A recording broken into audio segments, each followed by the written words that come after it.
Hello, everyone. Welcome to IPWatchdog Unleashed, where each week we journey into the world of intellectual property to discuss the laws, news, policy, and politics of innovation, technology, and creativity. With analysis and commentary from industry thought leaders and newsmakers from around the world, IPWatchdog Unleashed is hosted by world-renowned patent attorney and the founder of IPWatchdog.com, Gene Quinn, who has twice been named one of the most influential people in the intellectual property community and recognized numerous times as one of the top IP strategists in the world. Take it away, Gene. Thanks, Renee, and welcome everybody to this week's edition of IPWatchdog Unleashed. This week I have as my guest Louis Carbonneau. Now, many of you think you know Louis, and you probably do. We're going to give him a chance to tell us about his story and his entry into IP and how he got into being a patent broker. And he is, in fact, at least in my opinion, probably the preeminent patent broker today. So I'm happy to have you here, Louis. Thanks for joining us. My pleasure, Gene.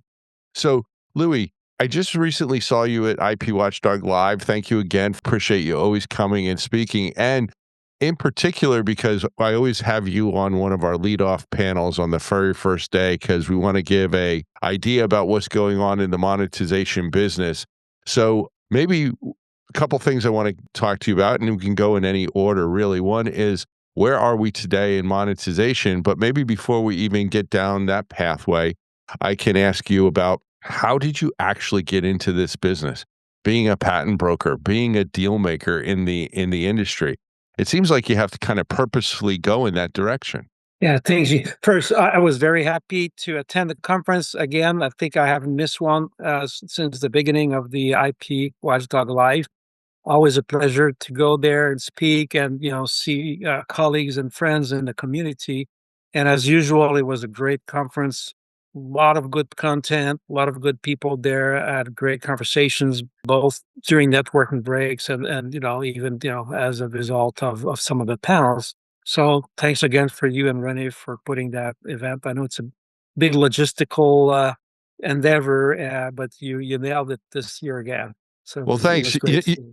These feel like a little bit like a wedding all over again, like where you're just going a million miles an hour and you have a little bit of time here, a little bit of time here. And it's, as somebody said, it looks like it's controlled chaos. And it's a little bit of that, but never enough time at these events. I mean, I don't know where the time goes. We have great conversations and it's good to see everybody, but it's a whirlwind. It is, I'm sure. I've organized a few events in my life, and people who don't do these things didn't underappreciate, I think, how much work goes into it and how long ahead you have to start planning and especially herding cats like you have to do for so many panels.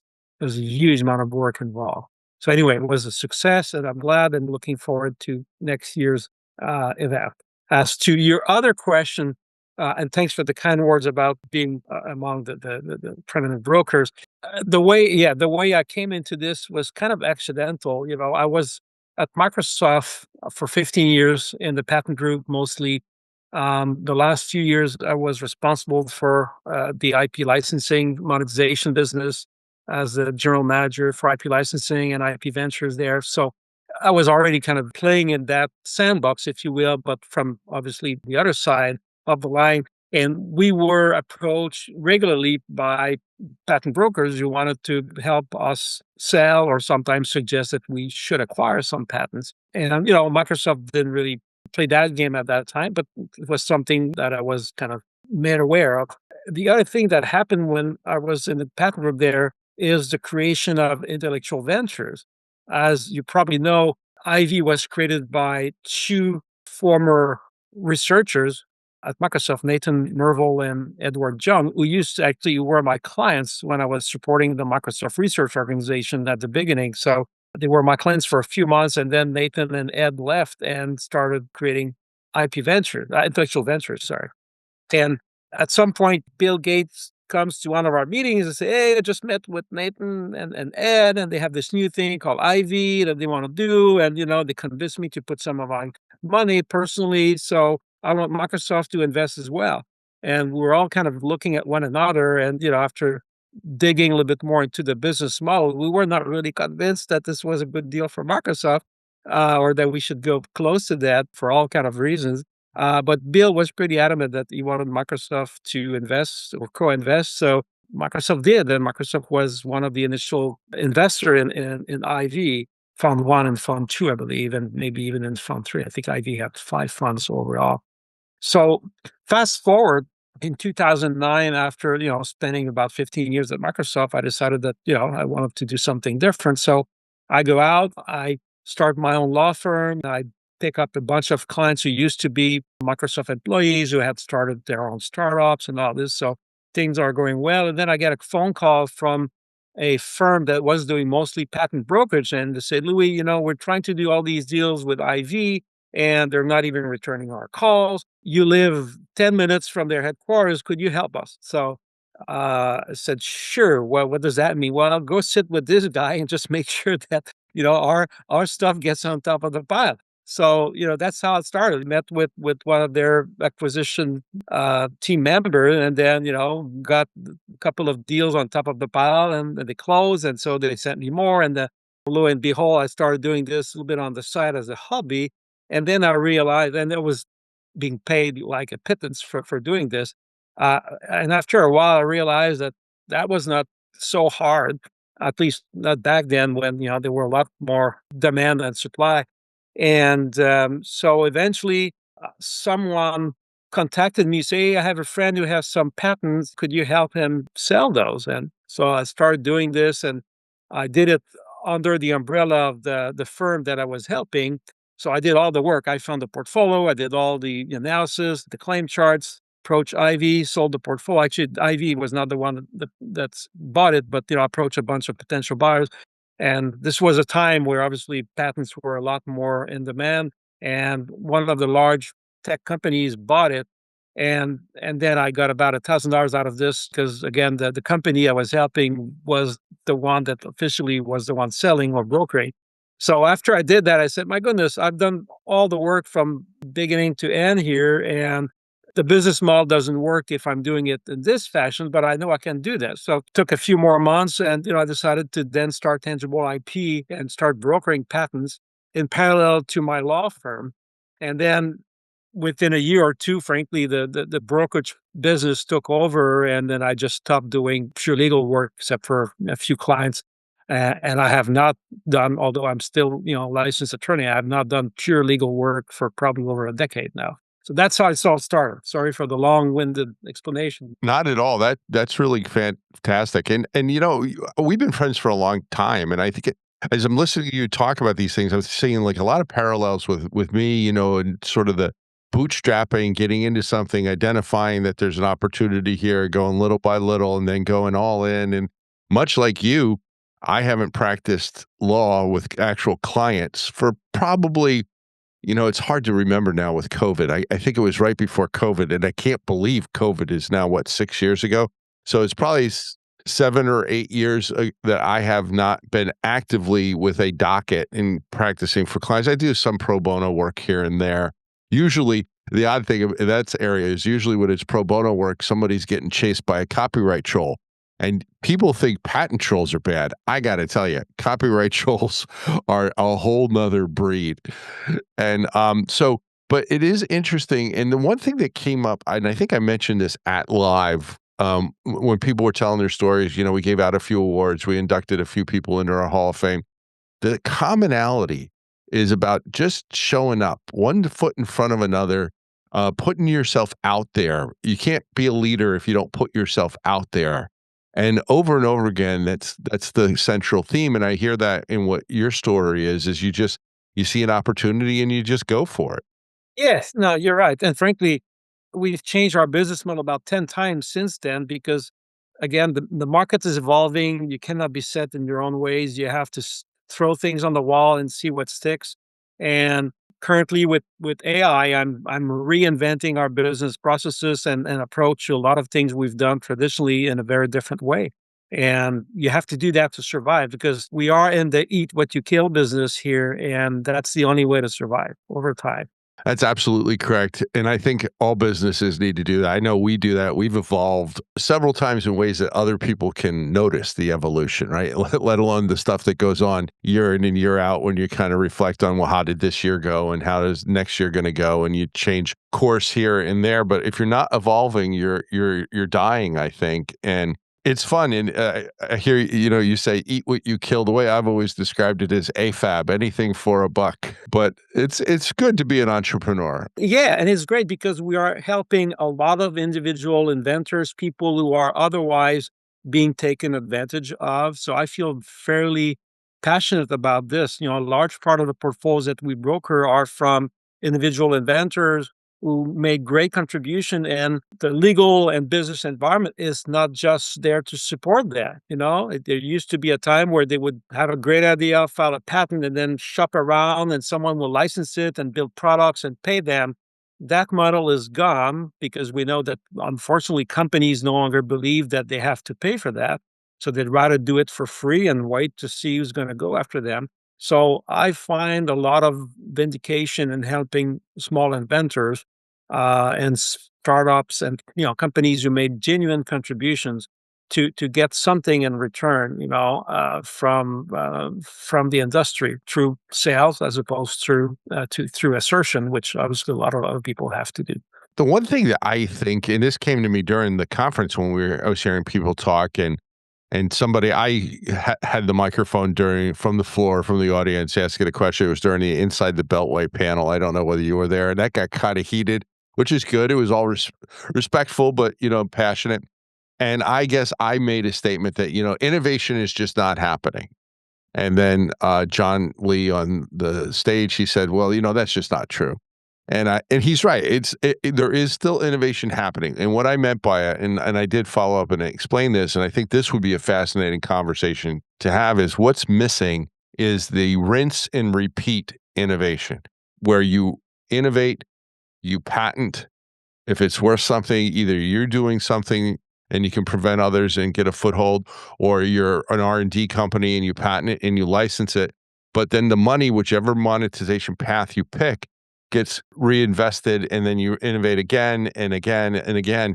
And in this world where you don't have to pay for innovation, at least the biggest players often don't feel like they have to pay for innovation until a decade later and the Supreme Court orders them to pay. That rinse and repeat feature stops. You get to maybe the first iteration, but they just can't afford to continue to do it. And that's a real problem, I think, for society, not just the industry, but society. No, you're perfectly right. I mean, the incentives are misaligned nowadays. Again, 25 years ago, you could do this and there was a healthy respect for other people's IP. And if you brought something valuable to society, there would be a way to be compensated where you could decide what you do with it. And most of the innovators would continue to innovate because that's what they do. Nowadays, that cycle is broken because the incentives are no longer there. I remember, as you know, I write a newsletter pretty regularly on IP market and anything around that. And I think I wrote one a few years ago. The title was "Why Bother?" And that's kind of the era we are in: is why bother innovating if nobody's going to pay you for it? From the thinker in his garage to the pharmaceutical company, why spend billions of R&D to develop a new cure for cancer if anyone else can replicate it for free? That's the extreme example, but multiply this by hundreds or thousands of examples of people who are hard at work or hobbyists who come up with great ideas, and we get about 5 a day of those who contact us. And unfortunately, there's not much we can do for them. We have to tell them, wait until someone copies you, but then, it's kind of the kiss of death. There's no real healthy ecosystem currently to recycle and kind of implement those great ideas in a way that people are incentivized to do it again. So you're perfectly right. And I pointed to that during our panel last Sunday, where I said I blame partly the internet for this, where now people just assume that everything should be accessible for free. And since patent infringement is kind of a innocent crime, right? You don't, most of the time, you don't go out and seek to copy someone. You just find out that you did after the fact.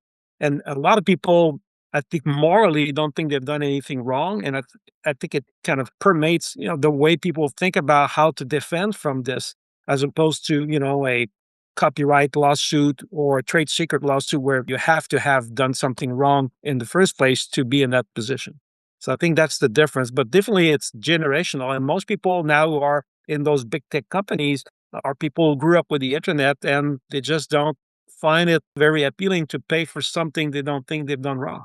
Exactly. And I think we can trace this mentality all the way back to beginning with the Napster generation, where it got so easy to trade these songs or just download the songs for free. And the real problem was, remember when we were kids, you had an LP and you would have this LP, and even if you recorded it like we all did onto cassettes, so we make our favorite mixtape, it wasn't as good as the LP. There was a drop down in sound quality.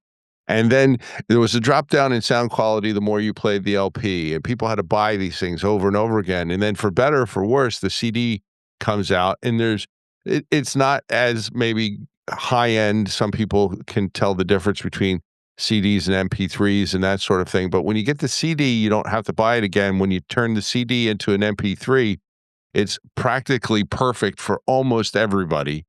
And now it's tradable, fungible. And that time, it just became so widespread to take. You're right. Well, and I think it made the jump from copyright to patents over the years, that mentality. And I recall when I joined Microsoft in 95, 99% of our users in China were used pirated software. So we had a lot of users, not a lot of customers.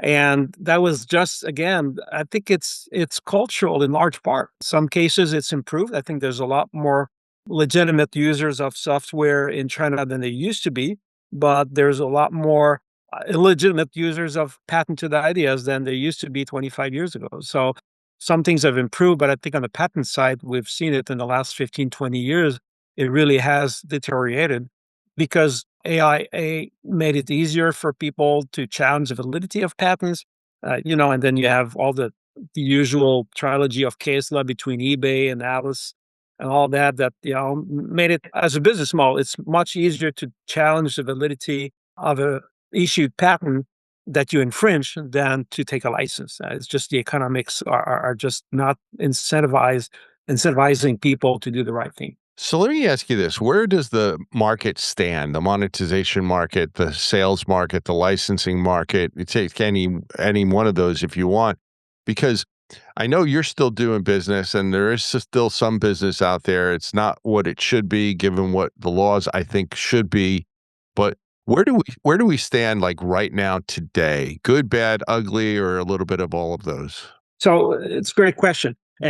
I'll start by the conclusion. I think the market is in better shape than it has been for a decade right now. And I think I'm fairly optimistic about things improving, but it requires a lot of work and it's never taken for granted, meaning that it could go back again to where it was. So why is it a little bit better? Well, because two things. I mean, let's remember that most of the value of patents is dictated by the US market because it's the only jurisdiction really in the world where someone can assert patents a little bit like you buy a lottery ticket and get a large verdict. And then the chance that an infringer might receive a large verdict is enough sometimes to create the right incentive to have meaningful settlements.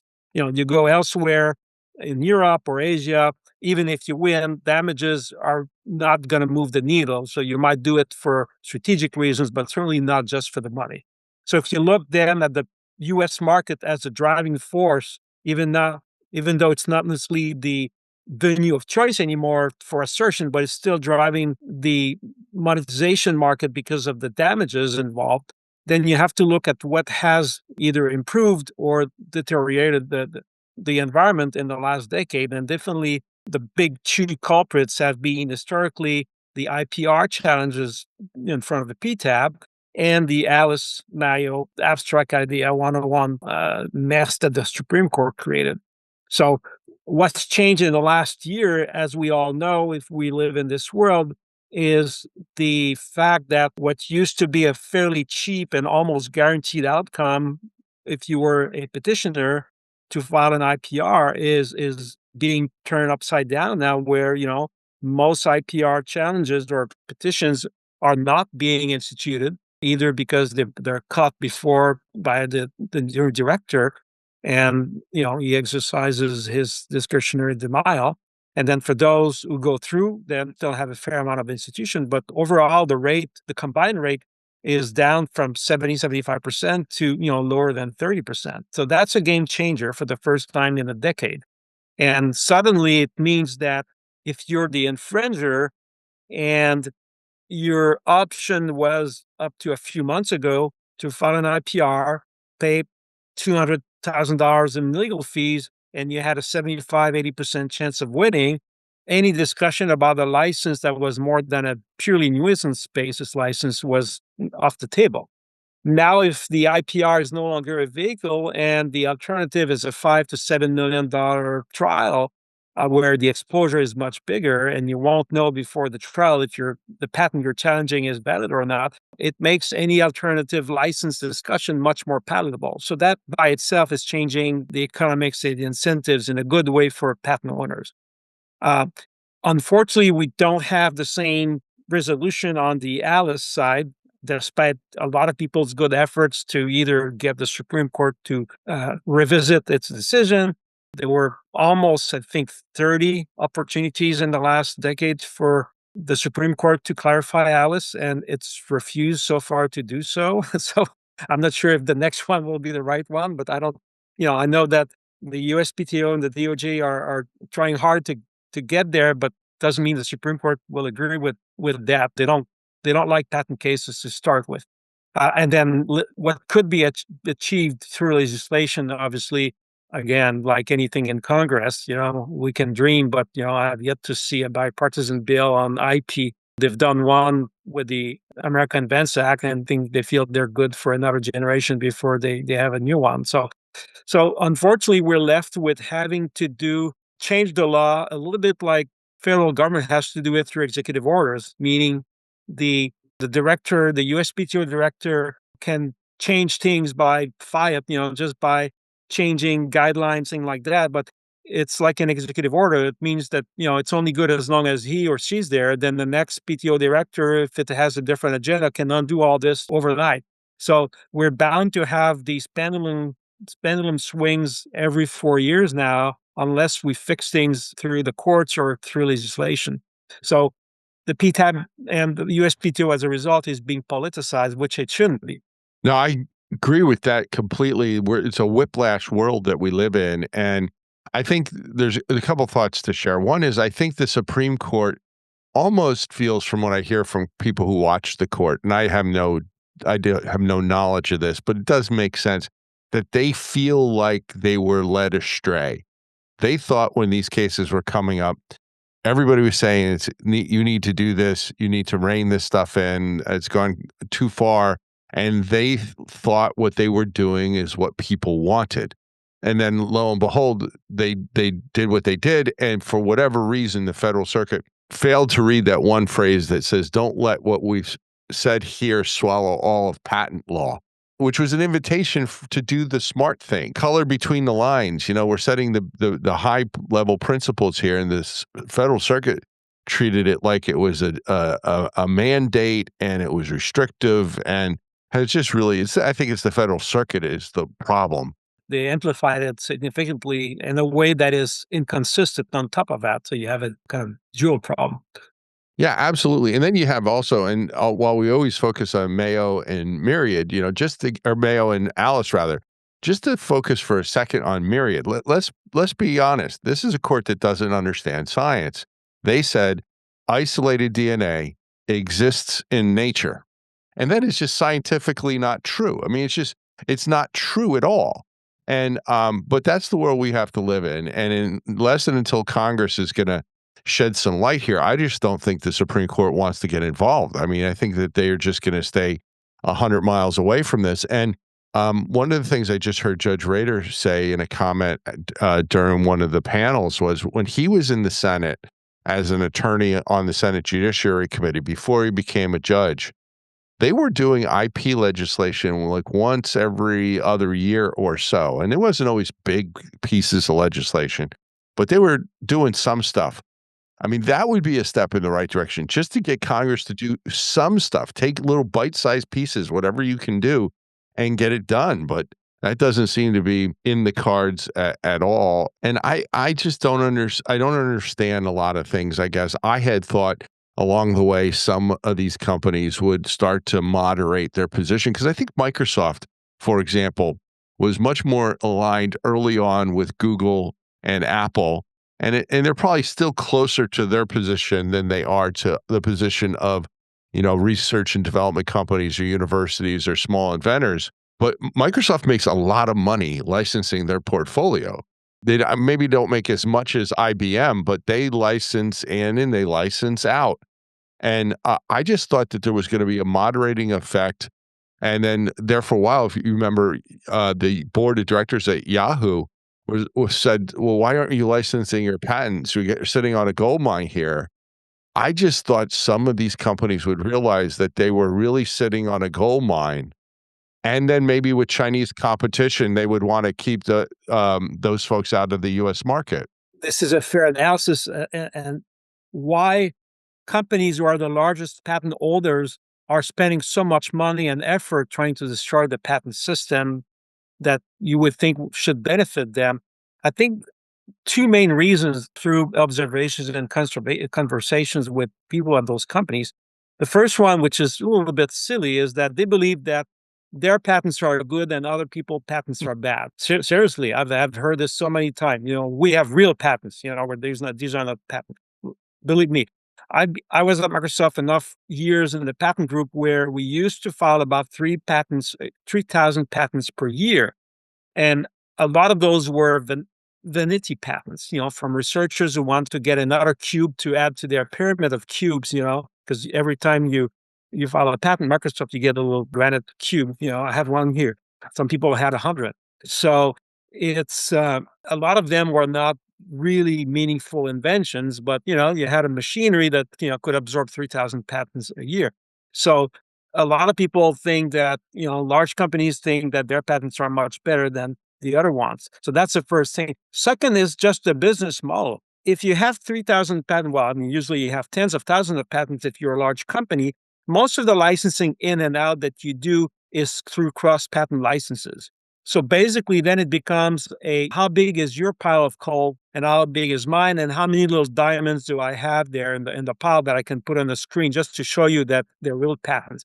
And then at the end of the day, you just look at the size of the pile. Nobody wants to spend 2 months looking at every single patent. And you shake hand and you say, okay, you got more than I do. I got a few diamonds. Let's call it neutral. Or I'll write you a check or you'll write me a check and then we're done and we're good for 5 years.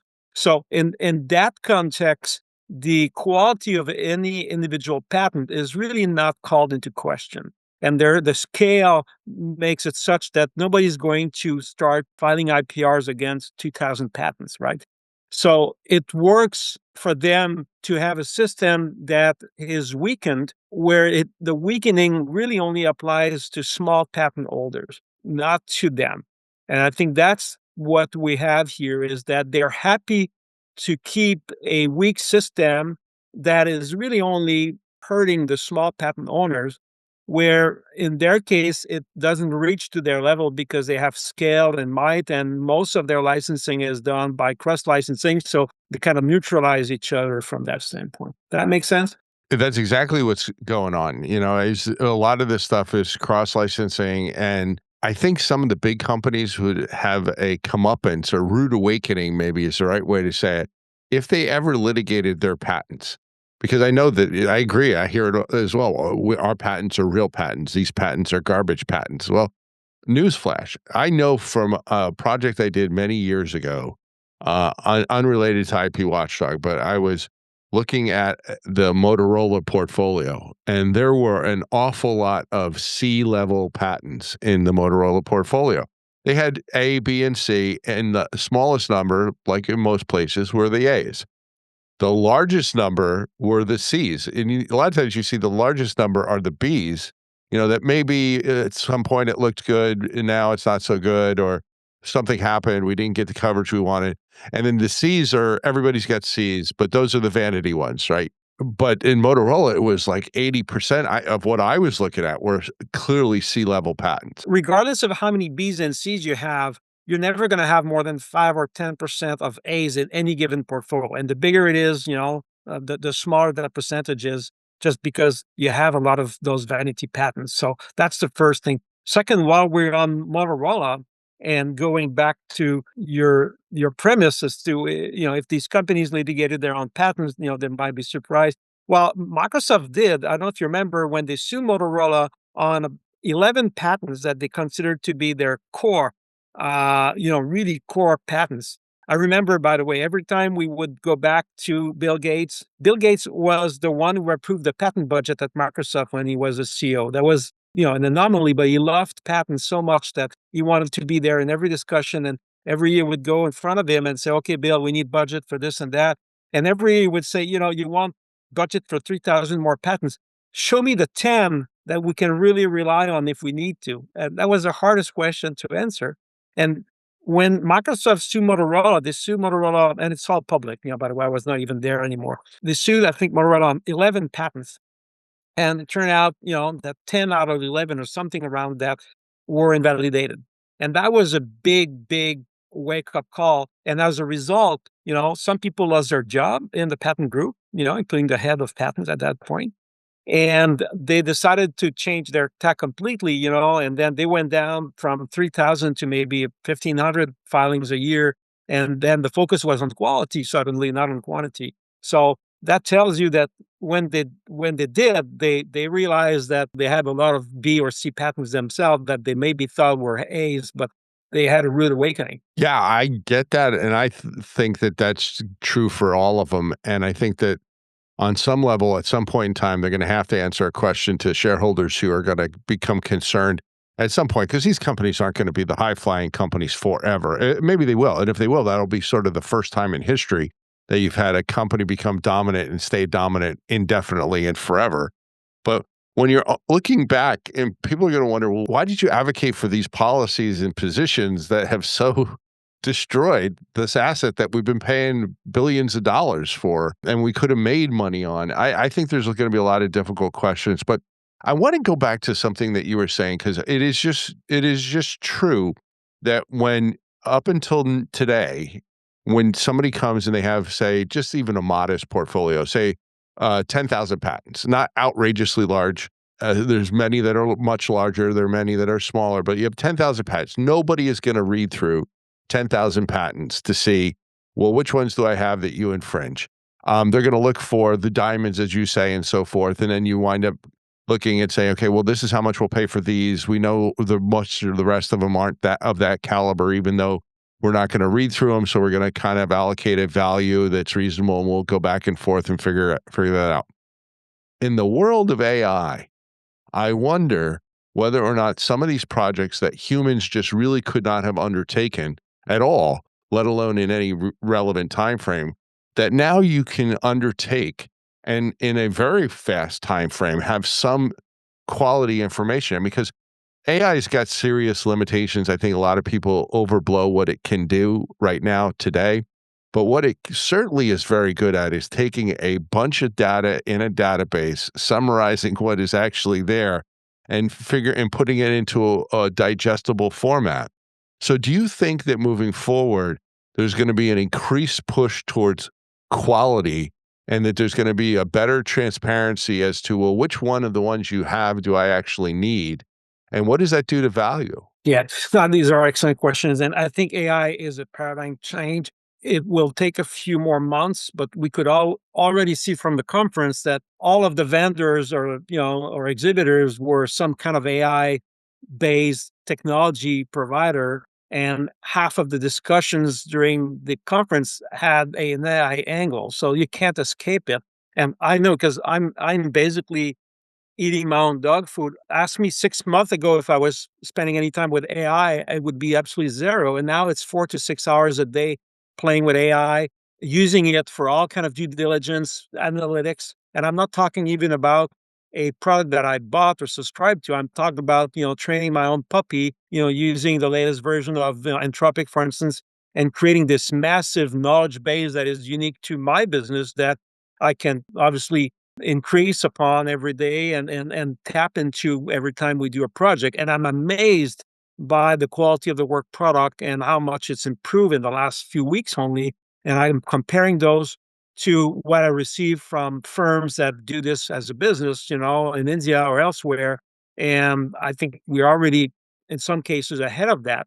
And so I think AI today has a lot of shortcomings, but compared to what it was 3 months ago, it's already 10 times better. So I can only imagine what it will be 6 months or a year from now, which is just a blip, right? And then its capacity to take very large amount of information and kind of go through that very quickly is amazing. That's one of his strengths. So I know that some friends of ours, who have some analytics software, they can go through thousands of patents within a matter of an hour or two, and then they'll be ranked, and there'll be some commentary. At some point, you still need someone who's technically inclined to go through this and separate the wheat from the chaff. But at the end of the day, there are things that you could not do or were just too prohibitively expensive that now will take just a few hours, and you can rapidly zoom in on the quality asset.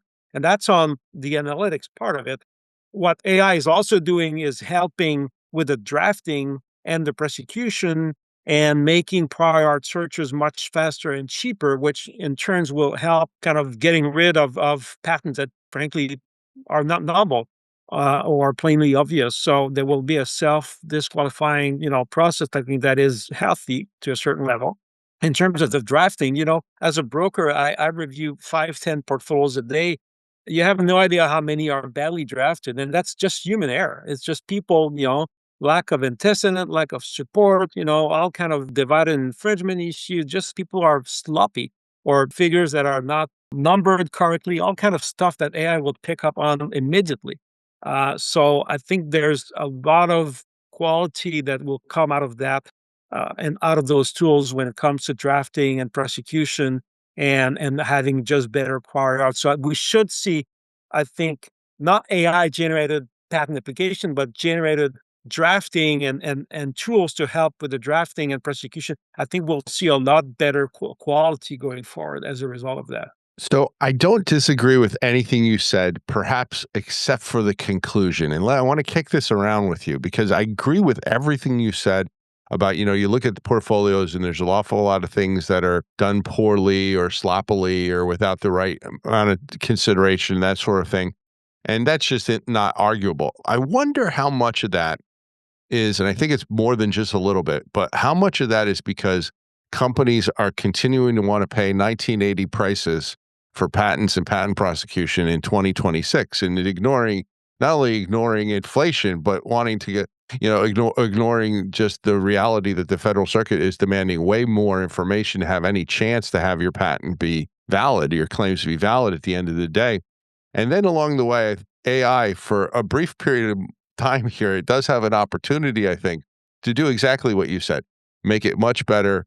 Certainly for those areas where some of the problem has been 112 in the amount of disclosure, you could add all kinds of additional disclosure, all kinds of additional examples, and that sort of thing. And you can check it to make sure it's tight and you're not missing anything, making any sloppy mistakes. But now I'm hearing increasingly clients are saying, I want a piece of your savings for AI. It's taking you less time, so we want to pay less.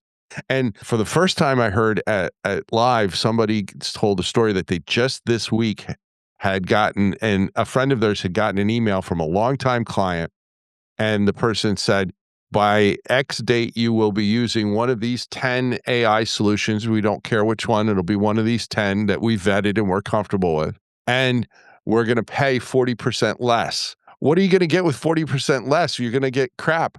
I mean, because there's just no way around it. Like AI right now, I don't think it saves any time. Now, I think it will eventually save time. I don't think it's going to save 40% of time, but it's going to save time eventually. But right now, what it does is it makes an extraordinarily better product when you have a human in the loop who's using professional expertise and you're getting a good first draft, better than I think you can get out of India, better than I think you ever could have got out of India is your first draft.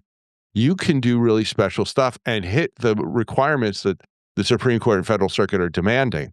But if you say, and I want you to do it for 40 or 50% less, well, guess what? Now we're back in the same boat, I think.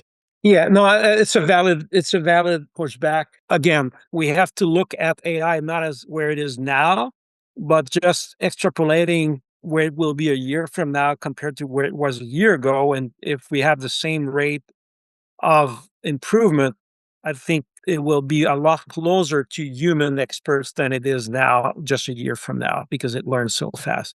So that part will take care of itself. But going back to the economics, yeah, you're right. I mean, at some point, you're going to get what you pay for all the time, right? That is a rule that's like gravity. You can't escape it, and that's why companies, large companies, for quite a while have had kind of the ABC type of patents. Where I remember at Microsoft and most other companies I've heard about, when you ask outside counsel to draft a patent, you would basically designate the patent application as a A, B, or C, and that would dictate the budget and the amount of time, and sometimes the individual who would work on that, which means the C patents were drafted by young associates who are just learning their trade and supposedly supervised by someone more senior, but you were getting garbage. So those are the patents that you see issuing sometime, and you see, oh my goodness, I can't figure out who drafted this and got away with it.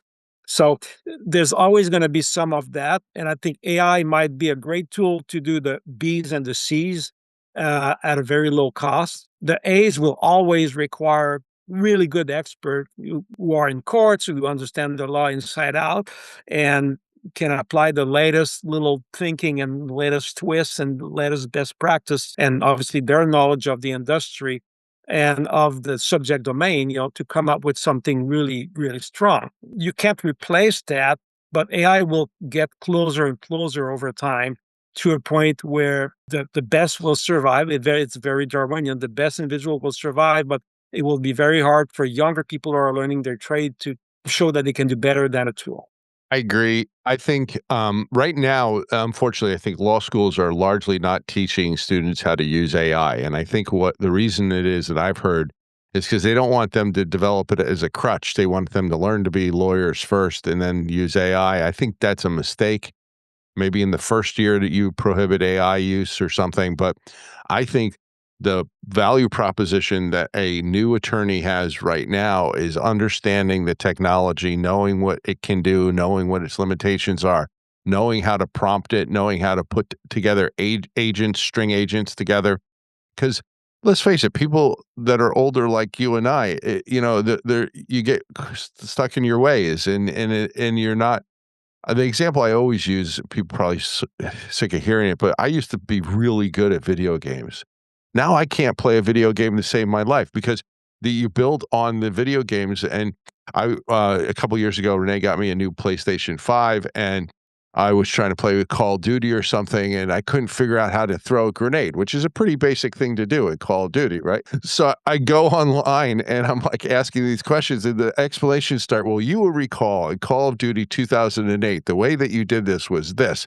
It's a slightly different variation now. And they're like, no, no, no, no, no. I didn't play it in 2008. I didn't have time. I was building my business. We're at a certain place where maybe I can take an afternoon off if I want to try and play a video game or read a book or whatever.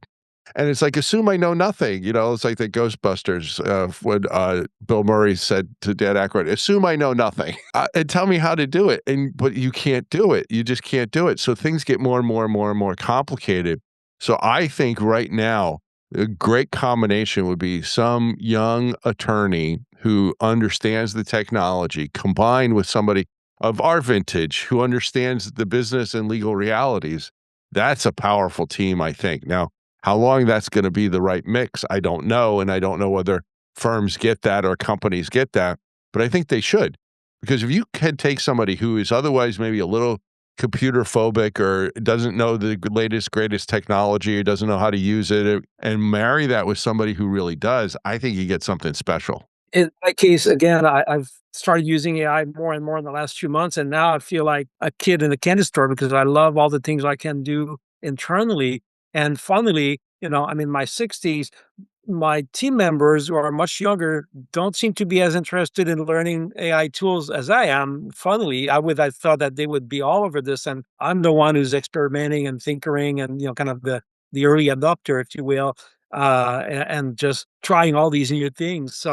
Um, so I'm not sure that the younger ones are all going to be that excited because they're being told day in day out that it might replace them.